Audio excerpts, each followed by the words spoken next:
शङ्खचक्राब्जपाणिं यो वन्दते तस्य नश्यन्ति दोषाः शुभाक्तकर्माणि भवन्ति तस्य यन्मङ्गलं सुपर्णस्य विनता कल्पयेत् पुरा अमृतं प्रार्थयानस्य तत्ते भवतु मङ्गलं शुक्लाम्बरधरं विष्णुं जजवर्णं चतुर्भुजं प्रसन्नवदनं ध्यायेत् सर्वविघ्नोपशान्तये यस्य दुरदवक्राद्याः पारिषद्या परिषदं विघ्नं निघ्नन्ति तदतं विश्वक्सेनं च माष्टे अखण्डमण्डलाकारं व्याप्तं येन चराचरं तत्त्वं दर्शितं येन तस्मै श्री गुरवे नमः।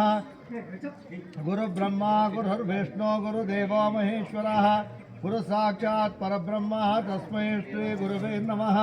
यत्र योगीश्वर कृष्ण यत्र पार्थो धनुर्धरः तत्र श्रीविजयार्पोते ध्रुवा नीतिमतिर्मम अनन्याश्चिन्तयन्तो वः ये जना पर्यपासुते तेषां नित्याभियुक्तानां योगक्षेमं वहाम्यहम्। कृते सकलकल्याणां भाजनं यत्र जायते पुरुषमुस्तमजं नित्यं रुजामि शरणं येन सोत्रितं तस्मै समस्तवेदार्थविदे विगणसे नमः। भव्याय मुनिवर्याय परिपूताय वाग्मिने योगप्रभा समेताय श्रीमद्विकनसे नमः। ಶ್ರೀಯಪ್ಪತಿಯಾದ ಸಾಕ್ಷಾತ್ ಭಗವಂತನು ಮಂಚದ ಮೇಲೆ ನಿದ್ರೆಯಿಂದ ಮಲಗಿರುವ ಲಕ್ಷ್ಮಿಯೊಬ್ಬಳನ್ನೇ ಬಿಟ್ಟು ರಾತ್ರಿ ವೇಳೆ ಘೋರಾರಣ್ಯವನ್ನು ಪ್ರವೇಶಿಸಿ ದುಷ್ಟ ಮೃಗಗಳನ್ನೆಲ್ಲ ನಾಶ ಮಾಡಿ ಬೆಳಗಿನ ಜಾವದಲ್ಲಿ ಬೇಗ ಬೇಗನೆ ಮನೆಗೆ ಬಂದಂಥ ಚಕ್ರಪಾಣಿಗೂ ಒಳಗೆ ಬಾಗಿಲು ಹಾಕಿಕೊಂಡು ಕೋಪದಿಂದ ಕೂಡಿರುವ ಲಕ್ಷ್ಮೀದೇವಿಗೂ ನಡೆದ ಪ್ರಳಯ ಕಲಹರೂಪವಾದ ಸಂಧಾನವು ಸಕಲರಿಗೂ ಮಂಗಳವನ್ನುಂಟು ಮಾಡಲಿ ಮತ್ತು ಸಮಸ್ತ ಕಲ್ಯಾಣ ಗುಣವಿಷ್ಟನಾಗಿಯೂ ಲಕ್ಷ್ಮೀ ಕುಜಕುಂಕುಮದಿಂದ ಗುರುತಾಗಿರುವ ವಕ್ಷಸ್ಥಳವುಳ್ಳವನಾಗಿಯೂ ಜ್ಞಾನ ಶಕ್ತಿ ಬಲ ಐಶ್ವರ್ಯ ಇವುಗಳಿಂದ ಕೂಡಿರುವವನಾದ ಸರ್ವೇಶ್ವರನು ವೈಕುಂಠ ಲೋಕದಲ್ಲಿ ಶ್ರೀಭೂ ನೀಳಾ ಸಮೇತನಾಗಿ ಆದಿ ಶೇಷ ಗರುಡ ವಿಶ್ವಕ್ಸೇನರೇ ಮೊದಲಾದ ಭಕ್ತ ಜನರಿಂದ ಸ್ತೋತ್ರ ಮಾಡಿಕೊಳ್ಳುವವನಾಗಿ ನಿತ್ಯಾನಂದದಿಂದಿರುವನು. ಇಂತಹ ಸ್ವಾಮಿಯು ಈ ಭೂಲೋಕವೇ ಮೊದಲಾದ ಸಮಸ್ತ ಲೋಕಗಳನ್ನು ಬ್ರಹ್ಮದೇವರನ್ನು ಸೃಷ್ಟಿ ಮಾಡಿ ಆ ಬ್ರಹ್ಮನಿಗೆ ವೇದಗಳನ್ನು ಉಪದೇಶ ಮಾಡಿದರು. ಅನಂತರದಲ್ಲಿ ಮಧುಕೈಟರೆಂಬ ರಾಕ್ಷಸರು ಆ ವೇದಗಳನ್ನು ಕದ್ದುಕೊಂಡು ಓಡಿ ಹೋಗಲು ಆಗ ಭಗವಂತನು ಹಂಸ ಮತ್ಸ್ಯ ಹಯಗ್ರೀವಾದಿ ಅವತಾರಗಳನ್ನೆತ್ತಿ ದುಷ್ಟ ರಾಕ್ಷಸಗಳನ್ನು ಸಂಹಾರ ಮಾಡಿ ಪುನಃ ವೇದವನ್ನುದ್ಧಾರ ಮಾಡಿದರು. ಹೀಗೆ ದುಷ್ಟರನ್ನು ಸಂಹಾರ ಮಾಡಿದ ಸ್ವಾಮಿಯು ಕೃತಯುಗದಲ್ಲಿ ನರಸಿಂಹಾವತಾರವನ್ನು ಮಾಡಿ ಹಿರಣ್ಯಾಕ್ಷನೇ ಮೊದಲಾದ ರಾಕ್ಷಸರುಗಳನ್ನು ಸಂಹಾರ ಮಾಡಿ ಪ್ರಹ್ಲಾದನೇ ಮೊದಲಾದ ಶಿಷ್ಯರನ್ನು ಸಾಧು ಸಂತರನ್ನು ಕಾಪಾಡಿದರು. ತ್ರೇತಾಯುಗದಲ್ಲಿ ರಾಮಾವತಾರವನ್ನು ಅಂಗೀಕರಿಸಿ ರಾವಣ ಕುಂಭಕರ್ಣ ಮುಂತಾದ ದುಷ್ಟರನ್ನು ಸಂಹರಿಸಿ ವಿಭೀಷಣ ಅಂಗದ ಹನುಮಂತ ಮೊದಲಾದ ಶಿಷ್ಟರನ್ನು ಪರಿಪಾಲಿಸಿದರು. ಅದೇ ಸ್ವಾಮಿಯವರು ದ್ವಾಪರ ಯುಗದಲ್ಲಿ ಕೃಷ್ಣಾವತಾರವನ್ನು ಎತ್ತಿ ಶಿಶುಪಾಲ ದಂತವಕ್ರ ಮೊದಲಾದ ದುಷ್ಟ ರಾಕ್ಷಸರುಗಳನ್ನು ನಿಗ್ರಹಿಸಿ ಕುಚೇಲ ಧರ್ಮರಾಜ ಮುಂತಾದ ಶಿಷ್ಟರನ್ನು ಪರಿಪಾಲಿಸಿದರು. ಈ ಕಲಿಯುಗದಲ್ಲಿ ಸ್ವಾಮಿಯು ಆ ರೀತಿಯಾಗಿ ಪ್ರತ್ಯಕ್ಷ ಅವತಾರವನ್ನು ತಾಳದೆ ಶಾಸ್ತ್ರದಂತೆ ಅರ್ಚಾವತಾರವನ್ನು ಸ್ವೀಕರಿಸಿ ತನ್ನನ್ನು ಭಜಿಸುವ ಭಕ್ತರ ಮನೋಭೀಷ್ಟಗಳನ್ನು ನೆರವೇರಿಸುತ್ತಿರುವರು. ಈ ಕಲಿಯುಗದಲ್ಲಿ ಜನರ ಮನಸ್ಸು ಚಂಚಲವಾಗಿರುವುದರಿಂದ ನಿರಾಲಂಬ ರೂಪನಾದ ಭಗವಂತನನ್ನು ಧ್ಯಾನ ಮಾಡಲಾರೆಂದು ಭಾವಿಸಿ ಸ್ವಾಮಿಯು ಸಾಲಂಬನ ರೂಪವಾದ ಅರ್ಚನೆಗೆ ಯೋಗ್ಯವಾದ ಶ್ರೀನಿವಾಸ ರಂಗನಾಥ ಮುಂತಾದ ದಿವ್ಯಮಂಗಳ ವಿಗ್ರಹ ರೂಪವಾಗಿ ಸ್ವಯಂ ವ್ಯಕ್ತರಾಗಿರುವರು. ಇತ್ಯಾದಿಯಾಗಿ ಶ್ರೀರಂಗಮೇ ಮೊದಲಾದ ಕ್ಷೇತ್ರಗಳು ನನಗೆ ವಾಸ ಮಾಡುವ ಸ್ಥಳಗಳೆಂದು ಅಲ್ಲಿ ನನ್ನನ್ನು ಸೇವಿಸುವವರ ಸಕಲ ಇಷ್ಟಾರ್ಥಗಳು ನೆರವೇರುವುವೆಂದು ಸ್ವಾಮಿಯವರೇ ಅರ್ಚಾರೂಪಿಯಾಗಿ ನಾನು ಅವತರಿಸುವೆನೆಂದು ಹೇಳಿರುವರು. ಅಲ್ಲದೆ ಶ್ರೀರಂಗಮೇ ಮೊದಲಾದ 108 ದಿವ್ಯ ಕ್ಷೇತ್ರಗಳಲ್ಲಿಯೂ ಮತ್ತು ಅದರ ಸುತ್ತಮುತ್ತಲ ಪ್ರದೇಶಗಳಲ್ಲಿಯೂ ದೀಪದಿಂದ ದೀಪ ಹೊತ್ತಿಕೊಂಡು ಪ್ರಕಾಶಿಸುವಂತೆ ಆ ಭಗವಂತನ ಸಾನ್ನಿಧ್ಯ ಉಂಟಾಗಿ ಭಕ್ತರನ್ನು ಕಾಪಾಡುತ್ತಿರುವರು. ಇತ್ಯಾದಿಯಾಗಿ ಶಾಸ್ತ್ರವಚನದಂತೆ ಮೇಲಿನ ದಿವ್ಯ ಕ್ಷೇತ್ರಗಳಲ್ಲೆಲ್ಲ ವೈಖಾನಸ ಪಾಂಚರಾತ್ರಾಗಮ ಕ್ರಮದಂತೆ ಶ್ರೀ ವಿಷ್ಣುವಿಗೆ ನಿತ್ಯೋತ್ಸವ, ಪಕ್ಷೋತ್ಸವ, ಮಾಸೋತ್ಸವ, ಸಂವತ್ಸರೋತ್ಸವಗಳು ಇವುಗಳ ಅಂಗಗಳಾದ ಮೃತ್ತಿಕಾ ಸಂಗ್ರಹಣ, ಅಂಕುರಾರ್ಪಣ, ಬೇರೀತಾಡನ, ಧ್ವಜಾರೋಹಣ, ಚಂದ್ರಮಂಡಲಾರೋಹಣ, ಶೇಷೋತ್ಸವ, ಪುಷ್ಪಮಂಟಪೋತ್ಸವ, ಪ್ರಹ್ಲಾದ ಪರಿಪಾಲನೋತ್ಸವ, ಗಜೇಂದ್ರ ಮೋಕ್ಷ ಕಲ್ಯಾಣೋತ್ಸವವು ಸಹ ನಡೆಯುತ್ತದೆ. ಮತ್ತು ಸ್ವಾಮಿಗೆ 7ನೇ ದಿವಸ ಕೃಷ್ಣಗಂಧೋತ್ಸವ ಪುರಸ್ಸರವಾಗಿ ಮಹಾರಥೋತ್ಸವವು 8ನೇ ದಿನದಲ್ಲಿ ಲಕ್ಷ್ಮಿಯಿಂದೊಡಗೂಡಿ ಮಂಚದ ಮೇಲೆ ಪವಡಿಸಿರುವ ಸ್ವಾಮಿಯವರನ್ನು ಭಕ್ತರು ಭಾಗವತರು ಸಂತೋಷದಿಂದ ಆರಾಧಿಸುವರು ಎನ್ನುವ ಶಾಸ್ತ್ರ ಮರ್ಯಾದೆಯಂತೆ ಶಯನೋತ್ಸವವು 9ನೇ ದಿನದಲ್ಲಿ ಅವಭೃತ ಸ್ನಾನವು ಏರ್ಪಡಿಸಿಕೊಟ್ಟು ನಡೆದುಕೊಂಡು ಬರುತ್ತಿದೆ. ಧ್ವಜಾರೋಹಣ ಮೊದಲು ಈ ದಿನದವರೆಗೆ 7 ದಿನಗಳ ಕಳೆದು 8ನೇ ದಿನದ ಸ್ವಾಮಿ ಕೈಂಕರ್ಯವು ನಡೆಯಬೇಕಾಗಿರುವುದರಿಂದ ಭಕ್ತರೆಲ್ಲರೂ ಸ್ವಾಮಿಯವರ 8ನೇ ದಿವಸದಲ್ಲಿ ನೆರವೇರಿಸಿದ ದೇವಿ ಸಂವಾದವೆಂದ ಉತ್ಸವವನ್ನು ಶಾಂತಚಿತ್ತರಿಂದಲೂ ಭಕ್ತಿ ಶ್ರದ್ಧೆಗಳಿಂದಲೂ ಕೂಡಿ ಸಾವಧಾನವಾಗಿ ಲಾಲಿಸುವರಾಗಬೇಕು. ಅದಕ್ಕೆ ಮೇಲಿನಂತೆ ಸ್ವಾಮಿಯವರು ಮಂಚದಲ್ಲಿ ಮಲಗಿ ನಿದ್ರಿಸುತ್ತಿರುವಾಗ ಅರ್ಧರಾತ್ರಿ ಸಮಯದಲ್ಲಿ ಮಹಾಮಹಿಮರಾದ ಋಷಿಗಳೊಂದು ಬಾಗಿಲಲ್ಲಿ ನಿಂತುಕೊಂಡು, ಓ ಭಗವಂತನೇ, ನಮ್ಮ ತಪೋವನಗಳಲ್ಲಿ ಸಿಂಹ, ಹುಲಿ ಮುಂತಾದ ದುಷ್ಟಮೃಗಗಳು ಬಂದು ಸೇರಿಕೊಂಡು ನಮ್ಮ ಆಶ್ರಮದಲ್ಲಿರುವ ಜಿಂಕೆ ಮುಂತಾದ ಮೃಗಗಳನ್ನು ನಮ್ಮನ್ನು ತೊಂದರೆಪಡಿಸುತ್ತಿರುವವು. ಓ ಶರಣಾಗತ ವತ್ಸಲ, ಭಕ್ತರ ಬಂಧುವೆ, ನಮ್ಮನ್ನು ಕಾಪಾಡು ಕಾಪಾಡು ಎಂದು ಕೂಗಿಕೊಳ್ಳುವಂತರಾದರು. ಆಗ ತಕ್ಷಣವೇ ಸ್ವಾಮಿಯವರು ಹಾಸಿಗೆಯಿಂದ ಎದ್ದು ಅನೇಕ ದುಷ್ಟಪ್ರಾಣಿಗಳನ್ನು ಸಂಹಾರ ಮಾಡಿ ತನ್ಮೂಲಕ ಭಕ್ತರಾದ ಋಷಿಗಳನ್ನು ಕಾಪಾಡಬೇಕೆಂದು ಮನಸ್ಸಿನಲ್ಲಿ ನಿಶ್ಚಯಿಸಿ ಚಕ್ರಾಯುಧವನ್ನು ಧರಿಸಿ ಹೊರಡುವಾಗ ಲಕ್ಷ್ಮೀದೇವಿಗೆ ಹೇಳಿ ಹೋಗೋಣವೆಂದು ನೋಡಲು ಅವರು ನಿದ್ರೆಯಲ್ಲಿರಲು ಶಾಸ್ತ್ರ ಸಂಪ್ರದಾಯದಂತೆ ಮಲಗಿ ನಿದ್ರಿಸುತ್ತಿರುವವರನ್ನು ಎಚ್ಚರಗೊಳಿಸುವುದು ದೋಷ ಎಂಬುದಾಗಿ ನಿಶ್ಚಯಿಸಿ ಭಕ್ತರನ್ನು ಕಾಪಾಡುವ ಆತುರದಿಂದ ಹಾಗೆಯೇ ಹೊರಡುವವರಾದರು. ಶ್ರೇಷ್ಠವಾದ ಕುದುರೆಯನ್ನು ಏರಿ ಬೇಗನೆ ದುಷ್ಟಮೃಗಗಳನ್ನು ಸಂಹಾರ ಮಾಡಿ ದಿವ್ಯ ವಿಹಾರ ಸ್ಥಾನಕ್ಕೆ ತಿರುಗಿ ಬರುತ್ತಿರುವಾಗ ತಿರುವಂಗಿ ಆಳ್ವಾರನ್ನು ನೆನೆಸಿಕೊಂಡು ಅವರಿಗೆ ಈಗಲೇ ಮುಕ್ತಿಯನ್ನು ಕೊಟ್ಟು ಬಿಡೋಣ ಎಂಬುದಾಗಿ ಅವರಿದ್ದ ಅರಣಮಾರ್ಗವಾಗಿ ತನ್ನ ಕುದುರೆಯನ್ನು ತಿರುಗಿಸಿದರು. ತಿರುವಂಗಿ ಆಳ್ವಾರ್ ಎಂಬುವರು ದಾರಿಯಲ್ಲಿ ಹೊಂಚು ಹಾಕುತ್ತಾ ಸಿಕ್ಕಿದ್ದನ್ನು ದೋಚಿಕೊಳ್ಳುತ್ತಾ ದೊರೆತದ್ದು ಎಲ್ಲವನ್ನೂ ಆ ಭಗವಂತನ ಸೇವೆಗಾಗಿ ದಾರಿ ಎರೆಯುತ್ತಾ ಇದ್ದರು. ಅವರು ಮಾಡಿದ ಅಗಾಧ ಸೇವೆಗೆ ಮೆಚ್ಚಿ ಸ್ವಾಮಿಯವರು ತಮ್ಮ ರೂಪ ಮರೆಸಿಕೊಂಡು ಅಲ್ಲಿಗೆ ಬರಲು ತಿರುವಂಗಿ ಆಳ್ವಾರ್ ಮತ್ತು ಅವರ ಶಿಷ್ಯರು ಸ್ವಾಮಿಯವರ ಛತ್ರ, ಚಾಮರ, ಆಭರಣ ಮುಂತಾದ ಸಮಸ್ತ ಆಭರಣಗಳನ್ನು ಲೂಟಿ ಮಾಡಿಕೊಂಡು ಹೋಗುತ್ತಿರುವಾಗ ಸ್ವಾಮಿಯವರು ಎಲ್ಲ ಪೂಜೆಗಿಂತ ವಿಷ್ಣುವಿನ ಪೂಜೆಯೇ ಶ್ರೇಷ್ಠವು, ಅದಕ್ಕಿಂತಲೂ ಆತನ ಭಕ್ತರನ್ನು ಪೂಜೆ ಶ್ರೇಷ್ಠವು ಎಂಬುದಾಗಿ ಶಾಸ್ತ್ರ ಪ್ರಮಾಣವಿರುವುದು. ಅದನ್ನು ನಾನೇ ಆಚರಣೆಗೆ ತಂದು ಜಗತ್ತಿಗೆ ಮಾರ್ಗದರ್ಶಿಯಾಗಬೇಕೆಂದು ಯೋಚಿಸಿ ತಮ್ಮ ಕುದುರೆಯನ್ನು ಓಡಿಸುತ್ತಾ ಹೋಗಿ ಆ ತಿರುವಂಗಿ ಆಳ್ವಾರ್ ತಲೆಯ ಮೇಲೆ ವರದ ಹಸ್ತವನ್ನಿಟ್ಟರು. ಆಗ ಕೇಳಬೇಕೆ, ಆಳ್ವಾರ್ ದಿವ್ಯ ಜ್ಞಾನವನ್ನು ಹೊಂದಿ ಎದುರಿಗೆ ನಿಂತಿರುವ ಸ್ವಾಮಿಯವರ ಪಾದಗಳಿಗೆ ನಮಸ್ಕರಿಸಿ ತನ್ನಿಂದ ಸರ್ವಾಪರಾಧವಾಯಿತೆಂದು ಪುನಃ ನಮಸ್ಕರಿಸಿದರು. ತನ್ನ ಸೇವಕರನ್ನ ಕರೆಯಿಸಿ ಅಪಹರಿಸಿದ ಸಮಸ್ತ ಪದಾರ್ಥಗಳನ್ನು ಸ್ವಾಮಿಯವರಿಗೆ ಸಮರ್ಪಿಸಿ ಸ್ವಾಮಿಯವರಿಂದ ತಮ್ಮ ಮನೋರಥವನ್ನು ಈಡೇರಿಸಿಕೊಂಡರು. ಈ ಕಾರಣಗಳಿಂದಲೂ ಸ್ವಾಮಿಯವರು ಜಾಗೃತೆಯಾಗಿ ತಮ್ಮ ವಾಸಸ್ಥಾನಕ್ಕೆ ಹಿಂದಿರುಗಲು ಸಾಧ್ಯವಾಗಲಿಲ್ಲ.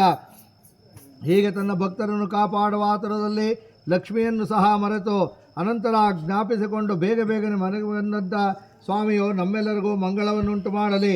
ಇತ್ತಲಾಗಿ ಅಮ್ಮನವರು ಎಚ್ಚೆತ್ತು ಹಾಸಿಗೆಯಲ್ಲಿ ಮಲಗಿದ್ದ ಸ್ವಾಮಿಯವರು ಇಲ್ಲದಿರುವುದನ್ನು ಕಂಡು ತಮ್ಮ ದೂತಿ ವರ್ಗದವರನ್ನು ಕರೆದು ಸ್ವಾಮಿಯವರನ್ನು ಕಂಡಿರಾ ಎಂದು ಪ್ರಶ್ನಿಸಲಾಗಿ ಅವರು ನಮಗೆ ತಿಳಿಯದು ಎನ್ನಲು ಬಾಗಿಲಿಗೆ ಬಂದು ದೂರದಲ್ಲಿ ಬರುತ್ತಿರುವ ಸ್ವಾಮಿಯವರನ್ನು ನೋಡಿ ಅವರು ಆತುರಾತುರವಾಗಿ ಬರುತ್ತಿರುವುದನ್ನು ಅವರ ಅವಸ್ಥೆಯನ್ನು ನೋಡಿ ಕೋಪದಿಂದ ಬಾಗಿಲು ಹಾಕಿಕೊಂಡು ಒಳಗೆ ಹೋಗಿ ತಮ್ಮ ದೂತಿಯರನ್ನು ಪುನಃ ಕರೆದರು.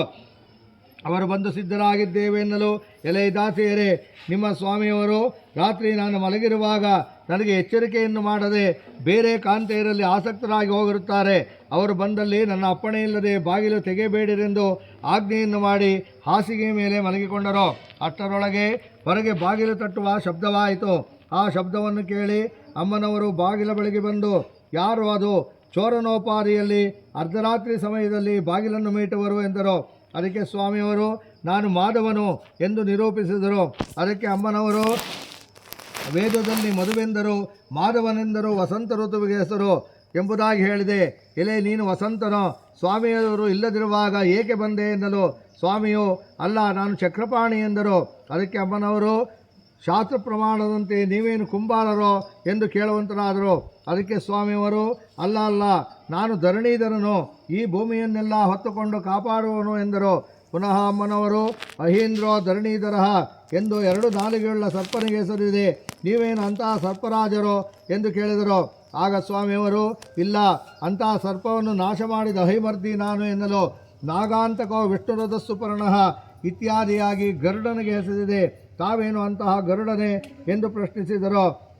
ಅದಕ್ಕೆ ಉತ್ತರವಾಗಿ ಸ್ವಾಮಿಯವರು, ಅಲ್ಲ, ನಾನು ಹರಿಯು ಬಂದಿದ್ದೇನೆ, ಬಾಗಿಲು ತೆಗೆ ಎನ್ನಲು ಮರ್ಕಟೋ ವಾನರೋ ಹರಿ ಎಂದು ಕಪಿಗೂ ಅರ್ಥವಿದೆ. ನೀವೇನು ಅಂತಹ ಕಪಿಶ್ರೇಷ್ಠನೇ ಎಂದು ಕೇಳುವಂತರಾದರು. ಇದನ್ನು ಕೇಳಿ ಯಾವ ಮಾತಿಗೂ ಹೀನಾಯವಾಗಿ ಬೇರೆ ಅರ್ಥ ಮಾಡಿಬಿಡುವಳಲ್ಲ. ಮುಂದೆ ಯಾವ ಮಾತನ್ನು ಹೇಳಿದರೆ ಬೇರೆ ಅರ್ಥವಾಗುವುದಿಲ್ಲವೋ ಅಂತಹ ಮಾತನ್ನು ಹುಡುಕುವೆಂದು ಯೋಚಿಸುತ್ತಾ ಸುಮ್ಮನೆ ನಿಂತಿರುವ ಸ್ವಾಮಿಯವರು ಪದ್ಮನಾಭ ಸ್ವಾಮಿಯವರು ಸಕಲರನ್ನು ಕಾಪಾಡಲಿ. ಸ್ವಲ್ಪ ಹೊತ್ತು ಸ್ವಾಮಿಯವರು ಮೌನವಾಗಿರುವುದನ್ನು ನೋಡಿ ಅಮ್ಮನವರು ಇನ್ನು ನಾನು ಮಾತನಾಡದೆ ಹೋದರೆ ಕೋಪವು ಹೆಚ್ಚಾಗಬಹುದೆಂದು ಯೋಚಿಸಿ ತಾವು ಲಕ್ಷ್ಮೀಪತಿ ಆಗಿದ್ದ ಪಕ್ಷದಲ್ಲಿ ರಾತ್ರಿಯಲ್ಲಿ ನನ್ನನ್ನು ವಂಚಿಸಿ ಎಲ್ಲಿಗೆ ಹೋಗಿದ್ದೀರಿ? ಯಾವಾಗಲೂ ತಮ್ಮ ಪಾದಸ್ಮರಣೆಯಲ್ಲಿ ನೆಟ್ಟ ಮನಸ್ಸುಳ್ಳ ನನ್ನನ್ನು ಬಿಟ್ಟು ಬೆಳಗಿನ ಜಾವದವರೆಗೂ ಎಲ್ಲಿ ಬಿಜಿ ಮಾಡಿಸಿದ್ದೀರಿ? ಇದೆಲ್ಲವನ್ನು ನಿಜವಾಗಿ ನನಗೆ ತಿಳಿಸಬೇಕೆಂದು ಹೇಳಿದರು. ಆ ಮಾತನ್ನು ಕೇಳಿ ಎಲೆ ಲಕ್ಷ್ಮೀ ಲಾಲಿಸು. ಕಾಡಿನ ಮೃಗಗಳು ತಪೋಧನಾದ ಋಷಿಗಳನ್ನು ಬಾರಿಸಲು ಅವರು ಬಂದು ಬಹಳವಾಗಿ ದುಃಖಿಸುತ್ತಾ ಸ್ವಾಮಿಯೇ ಕಾಪಾಡು ಕಾಪಾಡು ಎಂದು ಪ್ರಾರ್ಥಿಸಲು ಅವರ ಕಷ್ಟ ನಿವಾರಣೆಗೋಸ್ಕರ ಕಾಡಿಗೆ ಹೋಗಿ ದುಷ್ಟ ಪ್ರಾಣಿಗಳನ್ನೆಲ್ಲ ಸಂಹಾರ ಮಾಡಿ ಜಾಗೃತಿಯಾಗಿ ಹಿಂದಿರುಗಿ ಬಂದಿರುವೆನು.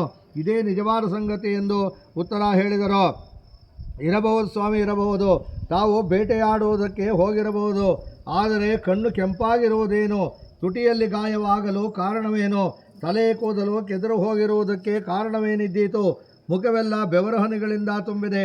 ಇದನ್ನೆಲ್ಲ ನೋಡಿದರೆ ತಾವು ನನ್ನನ್ನು ವಂಚಿಸಿ ರಾತ್ರಿ ಕಳೆಯವರೆಗೂ ಬೇರೆ ಕಾಂತೆಯರಲ್ಲಿ ಆಸಕ್ತರಾಗಿದ್ದು ಈಗ ಓಡಿ ಬಂದಿರುವಂತೆ ಕಾಣುತ್ತದೆ.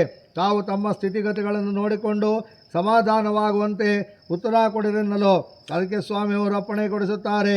ಎಲೆ ಲಕ್ಷ್ಮೀ ಕೇಳು. ನಮ್ಮ ಶರೀರದಲ್ಲಿ ಅನ್ಯ ಸ್ತ್ರೀಯು ಧರಿಸಿಕೊಂಡ ಗಂಧವಿರುವುದೆಂದು ಸಂದೇಹ ಪಡಬೇಡ. ಅದು ಕಾಡಿನಲ್ಲಿ ಸಂಚರಿಸುವಾಗ ವನದೇವತೆಗಳು ಸುರಿಸಿದ ಗಂಧವಲ್ಲದೆ ಮತ್ತೆ ಬೇರೆಯಲ್ಲ. ವೇಗವಾಗಿ ಬೀಸುವ ಗಾಳಿಯಿಂದ ತಲೆ ಗಂಟು ಬಿಚ್ಚಿ ಹೋಗಿ ಕೂದಲೆಲ್ಲ ಕೆದರುಕೊಂಡಿದೆ.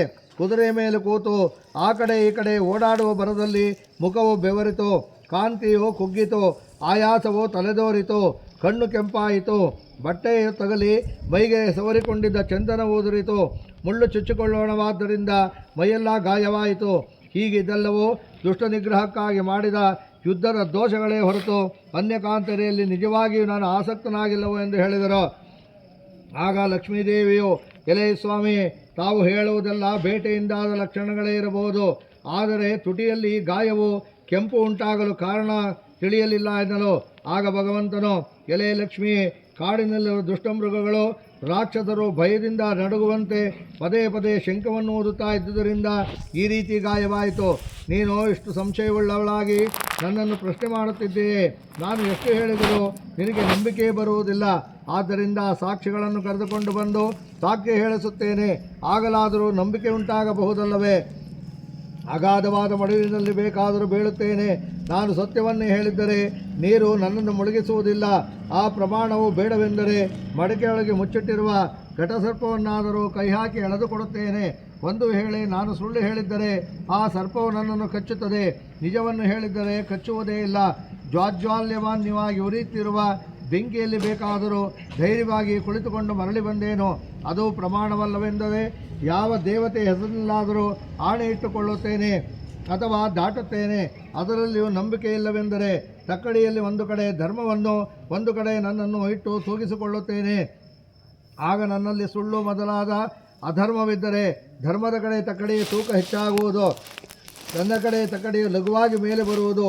ಇದಿಷ್ಟು ನಿನ್ನ ನಂಬಿಕೆಗಾಗಿ ನಾನು ಕೊಡುವ ಸಾಕ್ಷಿಗಳು ಎಂದರು. ಅದಕ್ಕೆ ಅಮ್ಮನವರು ಆ ಸಾಕ್ಷಿಗಳನ್ನು ನಿರಾಕರಿಸುತ್ತಾರೆ. ಸಮುದ್ರವೇ ನಿನಗೆ ಹಾಸಿಗೆಯಾಗಿರುವಾಗ ಮಡುವಿನ ನೀರು ನಿನ್ನನ್ನು ಏನು ಮಾಡಿತು? ಆದಿಶೇಷನೇ ನಿನಗೆ ತಲೆದಿಂಬಾಗಿರುವಾಗ ಮಡಿಕೆಯ ಹಾವು ನಿನ್ನನ್ನು ಕಚ್ಚುವುದುಂಟೆ? ಅಗ್ನಿದೇವನು ನಿನ್ನ ದಿವ್ಯ ಜ್ಯೋತಿ ಒಂದು ಕಿಡಿಯಾಗಿರುವನು. ಬಾಕಿಯ ದೇವತೆಗಳೆಲ್ಲರೂ ನಿನ್ನ ಸೇವಕರೇ ಆಗಿರುವರು. ನಿನ್ನ ಉದರದಲ್ಲಿ 14 ಲೋಕಗಳು ಇರುವೆಂದು ಶಾಸ್ತ್ರವು ಹೇಳುವುದು. ತಕ್ಕಡಿಗೆ ಹಾಕಿದರೆ ನಿನ್ನ ಭಾರವೇ ಹೆಚ್ಚಾಗುವುದು. ಆದುದರಿಂದ ತಾವು ಅಪ್ಪಣೆ ಕೊಡಿಸಿದ ಸಾಕ್ಷಿಗಳೆಲ್ಲವೂ ವ್ಯರ್ಥವೆನ್ನಲು. ಆ ಮಾತನ್ನು ಕೇಳಿ ನಗುತ್ತಲಿರುವ ಸ್ವಾಮಿಯವರು ನಮ್ಮನ್ನು ಕಾಪಾಡಲಿ. ಎಲೆ ಲಕ್ಷ್ಮಿ, ಚಂದ್ರನು, ಬ್ರಹ್ಮನು, ಇಂದ್ರನು, ಹರನು ಇವರುಗಳು ಸಾಕ್ಷಿ ಎನ್ನಲು ಅಮ್ಮನವರು ಈ ಸಾಕ್ಷಿಗಳನ್ನು ಖಂಡಿಸುತ್ತಲಿದ್ದಾರೆ. ಚಂದ್ರನು ಎಂತಹ ಸಾಕ್ಷಿ? ಗುರುಪತ್ನಿಯನ್ನೇ ಸ್ವೀಕರಿಸಿದನು. ಬ್ರಹ್ಮನು ಎಂತಹ ಸಾಕ್ಷಿ? ಮನ್ಮಥ ಬಾಣಕ್ಕೆ ಸಿಕ್ಕಿ ತನ್ನ ಮಗಳಾದ ಸರಸ್ವತಿಯನ್ನೇ ಮದುವೆ ಮಾಡಿಕೊಂಡನು. ಇಂದ್ರನು ಮಹಾಸತ್ಯವಂತನು. ಅವನು ಗೌರವರ ಮನೆಯಲ್ಲಿಲ್ಲದಿರುವಾಗ ಕಳ್ಳನಂತೆ ಅವರ ಮನೆಯನ್ನು ಹೊತ್ತು ಹೊಕ್ಕುವ ಅಹಲ್ಯಾಸಂಗ ಮಾಡಿದನು. ಈಶ್ವರನು ಪರಸ್ತ್ರೀಯಾದ ಗಂಗೆಯನ್ನು ತಲೆಯ ಮೇಲೆ ಇಟ್ಟುಕೊಂಡಿರುವನು ಎಂಬುದಾಗಿ ಸಕಲ ಸಾಕ್ಷಿಗಳನ್ನು ನಿರಾಕರಿಸಿದರು. ಎಲೆ ಪ್ರಿಯ ಪತ್ನಿಯಾದ ಲಕ್ಷ್ಮಿ, ನೀನು ನನ್ನ ಮಾತಿನಲ್ಲಿ ವಿಶ್ವಾಸ ಬಿಡುವುದಿಲ್ಲ, ಸಾಕ್ಷಿ ಪ್ರಮಾಣಗಳನ್ನು ದೂಷಿಸುತ್ತೆಯೇ.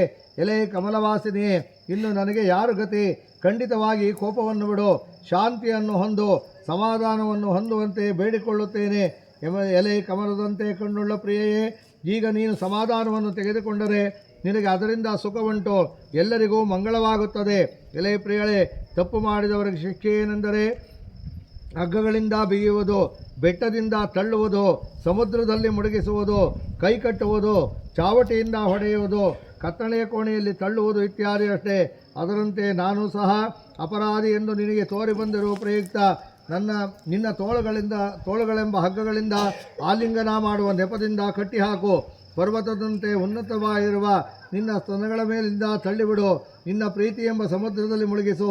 ಕಡೆಗಣ್ಣಿನ ಕಿರುನೋಟವೆಂಬ ಬಳೆಗಳಿಂದ ಬಿಗಿಯಾಗಿ ಬಿಗಿ. ನಿನ್ನ ಉಗುರುಗಳಿಂದ ಗಾಯ ಮಾಡು. ನಿನ್ನ ಶಯನ ಗೃಹಕ್ಕೆ ಎಳೆದುಕೊಂಡು ಹೋಗಿ ಬಾಗಿಲನ್ನು ಮುಚ್ಚಿಬಿಡು. ಇಷ್ಟೋ ಶಿಕ್ಷೆಯನ್ನು ಮಾಡು ಎಂದು ಸ್ವಾಮಿಯವರು ಅಪ್ಪಣೆ ಕೊಡಿಸಲಾಗಿ ಅಮ್ಮನವರು ಅದಕ್ಕೂ ಮಾತನಾಡದೆ ಸುಮ್ಮನಿದ್ದರು. ಎಲೆ ಕೋಮಲವಾದ ಶರೀರವುಳ್ಳ ಲಕ್ಷ್ಮಿಯೇ, ಕೋಪವನ್ನು ಬಿಡು, ನನ್ನನ್ನು ನೋಡು. ನಿನಗೆ ಹಿಂದೆ ಯಾವಾಗಲೂ ಈ ರೀತಿಯಾದ ಕೋಪವೇ ಬಂದಿರಲಿಲ್ಲ, ಈಗೇನು ಹೀಗೆ ಮನಸ್ಸಿಕೊಂಡಿರುವೆ ಎಂದು ಸ್ವಾಮಿಯವರು ಕೇಳಲು ಅಮ್ಮನವರು ಕತ್ತನ್ನು ಬಗ್ಗಿಸಿಕೊಂಡು ಕಣ್ಣೀರು ಸುರಿಸುತ್ತಿದ್ದರೆ ವಿನಃ ಒಂದು ಮಾತನ್ನು ಸಹ ಆಡಲಿಲ್ಲ. ಎಲೆ ಲಕ್ಷ್ಮಿ, ನಿನ್ನ ಕಣ್ಣುಗಳನ್ನು ಕಪ್ಪು ಕಮಲದಿಂದಲೂ, ಮುಖವನ್ನು ತಾವರೆ ಹೂವಿನಿಂದಲೂ, ನಿನ್ನ ಹಲ್ಲುಗಳನ್ನು ಮಲ್ಲಿಗೆ ಮಗುಗಳಿಂದಲೂ, ತುಟಿಯನ್ನು ಚಿಗುರುಗಳಿಂದಲೂ, ಅವಯವಗಳನ್ನು ಸಂಪಿಗೆ ಹೂವುಗಳಿಂದಲೂ ಸೃಷ್ಟಿ ಮಾಡಿ ಆ ಬ್ರಹ್ಮನು ನಿನ್ನ ಹೃದಯವನ್ನು ಮಾತ್ರ ಕಲ್ಲಿನಲ್ಲಿ ಏತಕ್ಕೋಸ್ಕರ ಮಾಡಿದನೋ ತಿಳಿಯಲಿಲ್ಲವಲ್ಲ. ಆ ಬ್ರಹ್ಮನು ನಿನ್ನ ಹೃದಯವನ್ನು ಕಲ್ಲಿನಲ್ಲಿ ಮಾಡಿದ್ದರಿಂದಲೇ ನಾನು ಇಷ್ಟು ಕೇಳಿಕೊಂಡರೂ ನಿನ್ನ ಹೃದಯವು ಕರಗುವುದಿಲ್ಲ ಅಲ್ಲವೇ? ಅದೆಲ್ಲ ಹೋಗಲಿ. ಎಲೆ ಲಕ್ಷ್ಮೀದೇವಿ, ಭಕ್ತರು ಅರ್ಪಿಸಿರುವ ಕಾಡಿನ ಹೂವಿನ ಹಾರವನ್ನು ಸ್ವೀಕರಿಸು, ತಾಂಬೂಲ ಶೇಷವನ್ನು ಸ್ವೀಕರಿಸು. ಹಾಗೆ ಸ್ವೀಕರಿಸುವುದರ ಮೂಲಕ ಅಪರಾಧಿಯಾದ ನನ್ನನ್ನು ಕ್ಷಮಿಸು. ಅಲ್ಲದೆ ಒಂದು ಸಲ ಲಕ್ಷ್ಮೀಪತಿಯೇ, ನಿಮ್ಮ ಇಷ್ಟದಂತೆ ಆಗಲಿ, ಒಳಗೆ ಬನ್ನಿರಿ ಎಂದು ನಿನ್ನ ಬಾಯಿಂದ ಹೇಳಿಬಿಡು. ಆಗ ನನಗೆ ಸಮಾಧಾನವಾಗುತ್ತದೆ ಎಂಬುದಾಗಿ ಸ್ವಾಮಿಯವರು ಅಪ್ಪಣೆ ಕೊಡುತ್ತಿದ್ದರು. ಆಗ ಸಖಿಯರು ಮೊದಲು ಬಂದು ಸ್ವಾಮಿಯವರನ್ನು ಸ್ತೋತ್ರ ಮಾಡಿದರು. ಅವರ ಪ್ರಾರ್ಥನೆಯನ್ನು ಸ್ವೀಕರಿಸಿ ಅನಂತರ ನಾಚಿಕೆಯಿಂದ ತಲೆಬಾಗಿ ನಿಂತಿರುವ ಲಕ್ಷ್ಮಿಯಿಂದೊಡಗೂಡಿ ಮನೆಯನ್ನು ಪ್ರವೇಶಿಸಿದರು.